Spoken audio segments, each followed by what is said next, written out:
किसी दे कोल सोना ते चांदी होवे, लोग घरां नूं जाण ते माल लै जाण, तुसीं मदीने नूं जाओ ते आमना दा लाल लै जावो। ते सहाबा कहन लगे सोने नबी जी असीं सारा माल खजाना तुहाडे दीदार तो कुर्बान कीता। सौ सवारी असीं हां राजी ते करिए शुक्र रबाना।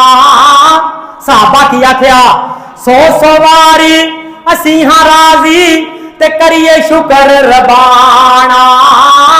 साडी वंड मुहम्मद आया सरवर दुआ जहाना। वो लोग घरां नूं लैकर जावण उठ बकरियां गाई, असीं घरां नूं लैकर जाइए दो जग दा बैसाई। लोग घरां नूं लैकर जावण दौलत माल खजाना, असीं घरां नूं लैकर जाइए हसन हुसैन दा नाना।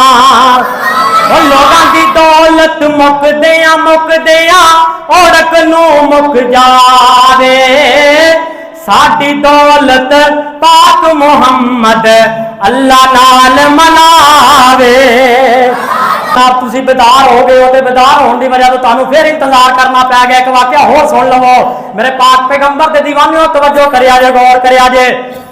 सैयदना अनस रजी अल्लाह तआला कहंदे ने दीदारे मुस्तफा दे हवाले दे नाल हदीस मैं शुरू दे अंदर फरमान पढ़िया कि जिन्ना मैनू वेखिया गया ना मैनू वेखिया, बुखारी शरीफ।